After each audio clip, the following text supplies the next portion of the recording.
quando a honra superou a guerra. Durante a Segunda Guerra, um avião da aeronáutica americana pilotado por Charlie Brown, que estava extremamente avariado e sem bússola após um duro combate, voando sem orientação, invadiu o espaço aéreo alemão. Para abater o inimigo invasor, foi enviado um veterano da Luftwaffe, Força Aérea Alemã, Franz Stigler.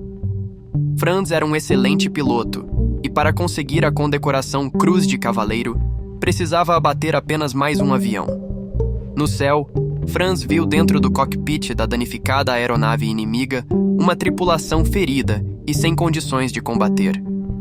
Ele então se lembrou do que seu antigo comandante dizia: "Vocês são pilotos de combate sempre. Se eu souber que algum de vocês atirou em um inimigo de paraquedas, eu mesmo irei atirar em vocês." Franz considerou que aqueles inimigos estavam de paraquedas, pois já estavam fora de combate. E ao invés de derrubar a aeronave americana, Franz fez a sua escolta até fora do espaço aéreo alemão, e após garantida a segurança do inimigo, fez uma saudação e voltou para a base sem disparar nenhuma vez.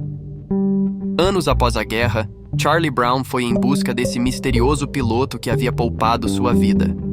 Eles trocaram muitas cartas e se reencontraram frente a frente 40 anos após o incidente. Segundo o relato de Charlie Brown, após um forte abraço que quase quebrou suas costelas, Franz olhou em seus olhos e disse: "I love you, Charlie." Os dois aviadores se tornaram grandes amigos.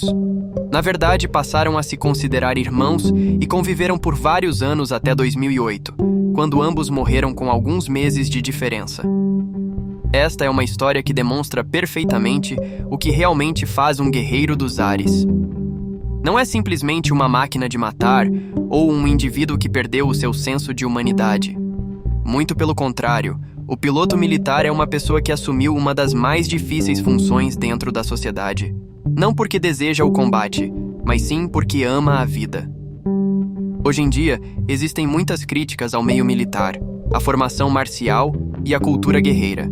Isso é comum, principalmente dentro de uma mentalidade medíocre, em que se pensa ser possível melhorar a sociedade simplesmente falando mal do que está estabelecido, sem jamais se comprometer com nenhuma atitude.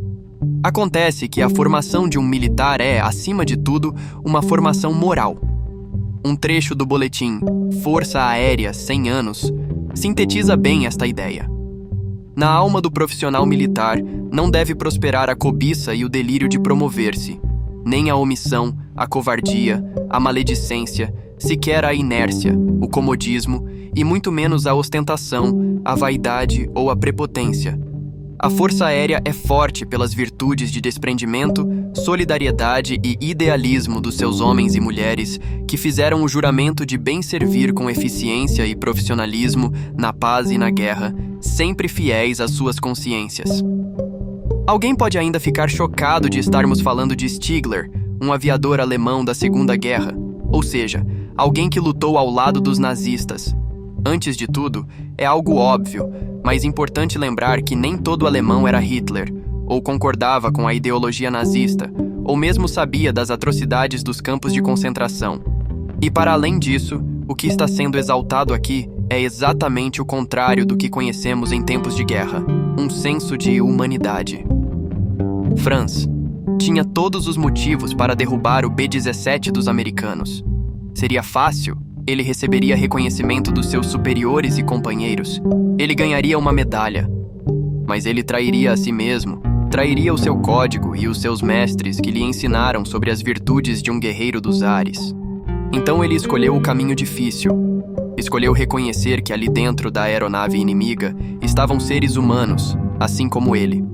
Homens cheios de esperanças, sonhos e que estavam lutando pelo que acreditavam. Eles estavam em lados opostos da guerra, é verdade, mas talvez tenha passado um pensamento na mente de Franz. Para além dessas guerras criadas por mentes deturpadas, quando as ilusões que separam os seres humanos forem quebradas, quem sabe eu e esses pilotos possamos ser amigos, ou até irmãos. Em nome dessa ideia, ele decidiu arriscar a sua própria vida, escoltando o inimigo até o espaço aéreo seguro.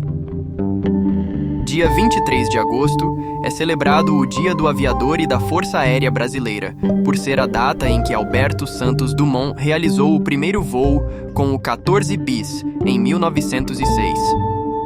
Deixamos aqui, então, a nossa homenagem a todos os pilotos da FAB, que dedicam as suas vidas para proteger e servir a população desde os céus, e também aos pilotos da aviação comercial que passam muito tempo longe de suas casas para que nós possamos chegar aos nossos destinos.